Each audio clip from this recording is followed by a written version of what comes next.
Prezinho, falamos... Para de irritar. Falamos sobre...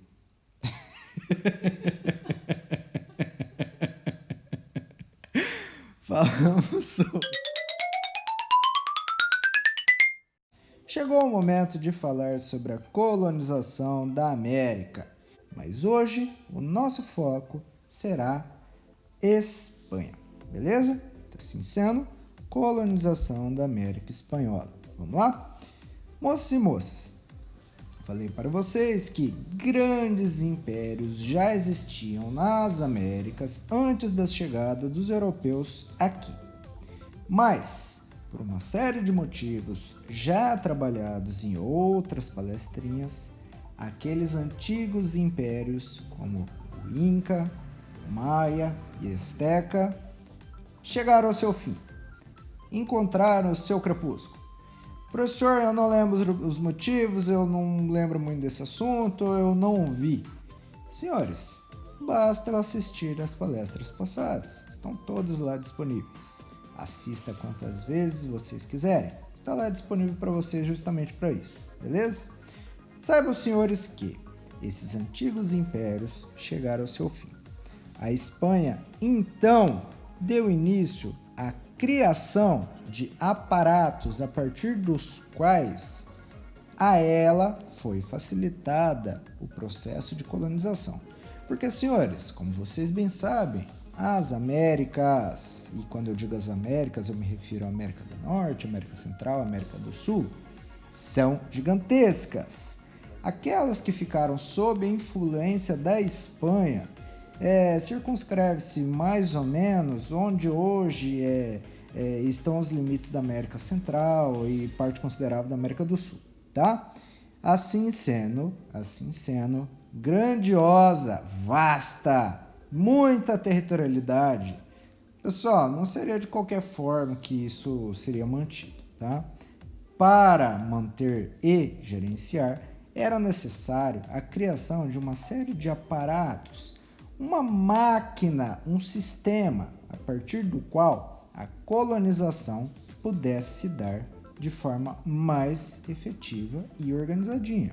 Professor, fala mais sobre o assunto, fala mais. Falarei. Mas de mais nada, chamo a atenção dos senhores para o pano de fundo do nosso slide. Olha só, um reizinho com algo que parece ser uma galinha misturado com o Brasil, preso em uma jaula, e um ovinho de ouro ali no chão. Olha só, aquela galinha barra Brasil botou um ovo de ouro. Senhores, pelo que vocês, crianças inteligentes, já devem ter percebido, isso é uma referência àquele sistema colônia-metrópole, no qual a metrópole explora a colônia à exaustão.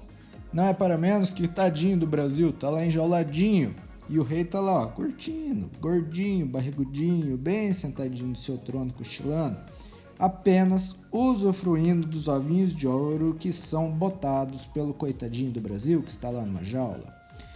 Grosso modo, e sendo extremamente simplista, senhores, extremamente simplista, repito, o sistema de colonização é basicamente isso. A metrópole usufrui daquilo que a colônia tem a oferecer.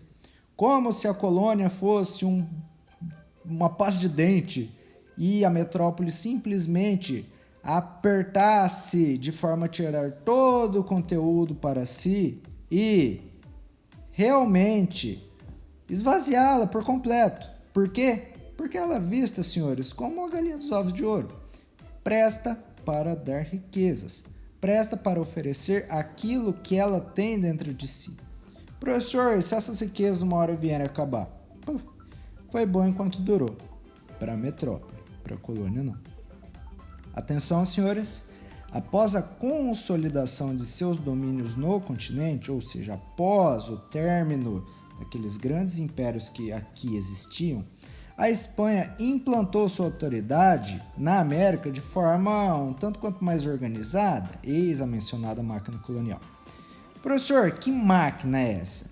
Essa máquina, senhores, é composta por uma série de engrenagenzinhas, tá? Uma delas é a casa de contratação, fundada ainda em 1503. Professor, qual que era o objetivo dessa tal casa de contratação? Fiscalizar e gerenciar os negócios coloniais. Como? Cobrando o quinto, que era uma espécie de imposto. Tudo aquilo que era produzido, retirado aqui das colônias, 20%, ou seja, um quinto, ficaria para a coroa. O controle da exclusividade comercial metropolitana. A colônia comercializa apenas com a metrópole e a metrópole sai ganhando. Lembrem-se do reizinho e do coitado da galinha dos ovos de ouro.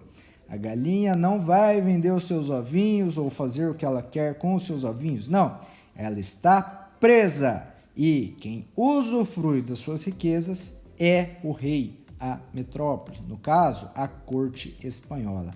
A casa de contratação, então, senhores, seria o mecanismo por meio do qual indivíduos dispostos a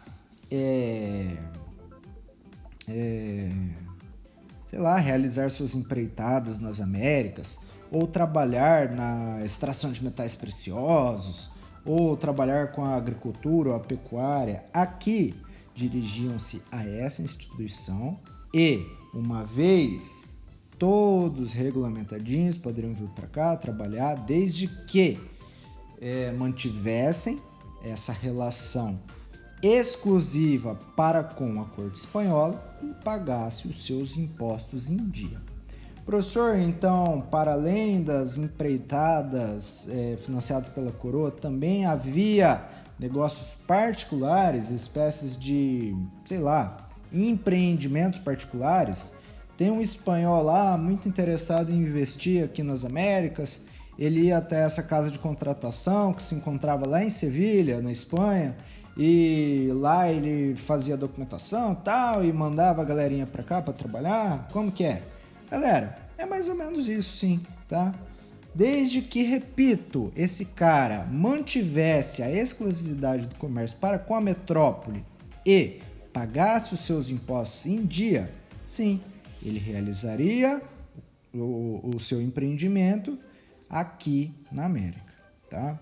Professor, o que mais? Fale mais sobre outras engrenagens que vieram a formar aquela máquina colonial. Falo, sim, senhores. Olha só. O Conselho das Índias, pessoal, que foi criado por volta de 1524.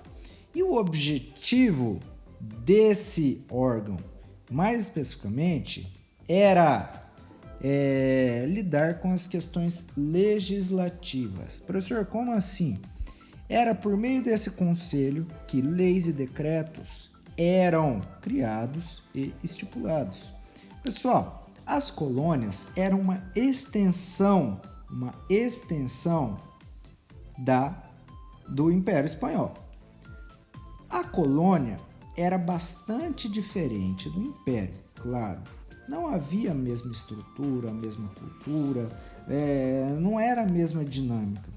Assim sendo, não bastava simplesmente aplicar as leis que regiam a Espanha nas colônias. Era uma realidade diferenciada. O Conselho das Índias, então, tinha por objetivo compreender a dinâmica da colônia e criar leis, fazer com que elas fossem executadas, tendo em vista aquela realidade, tá? E essas leis, então, valeriam para os funcionários da coroa que residiam nas colônias e também para outros moradores ou habitantes nativos, os indígenas, os escravos, os nascidos aqui, mas que eram descendentes de espanhóis. Essas leis valiam para todos, tá? Professor, o que mais eu preciso saber? Vocês precisam saber, senhores, que uma das maiores engrenagens que compunha aquela mencionada máquina colonial era o sistema de vice-reinos. Professor, como assim? Senhores, a instituição política administrativa mais importante da coroa espanhola aqui nas Américas eram os vice-reinos. Vice-reinos esses, pessoal, que eram comandados por 2 vice-reis. esses vice-reis eram autoridades máximas. Acima deles, somente o próprio rei. Eles eram como os reis da América, os reis na América. Se há um rei espanhol todo-poderoso lá na Europa, a extensão da Espanha aqui nas Américas era comandada pelos vice-reis.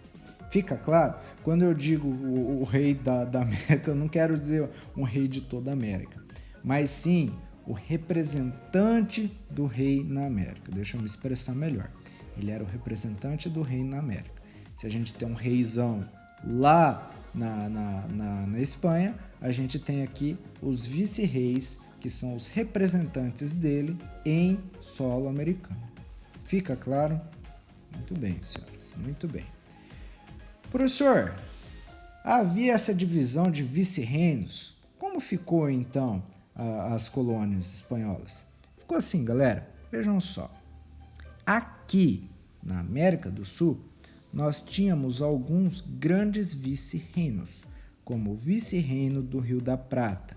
Como os senhores podem ver, ele compreende territórios onde hoje são Paraguai, Uruguai, parte considerável da Argentina, pedaço do Chile, olha lá, Bolívia, um pedacinho também do Peru, tá? O vice-reino do Peru, professor, galera, vejam, também bastante grande, compreende uma parte considerável da Venezuela, do Equador, da Bolívia. Acima dele nós temos o vice-reino da Nova Granada. Havia também algumas capitanias lá em Simão, onde hoje é México e sul dos Estados Unidos. Nós temos o vice-reino da Nova Espanha.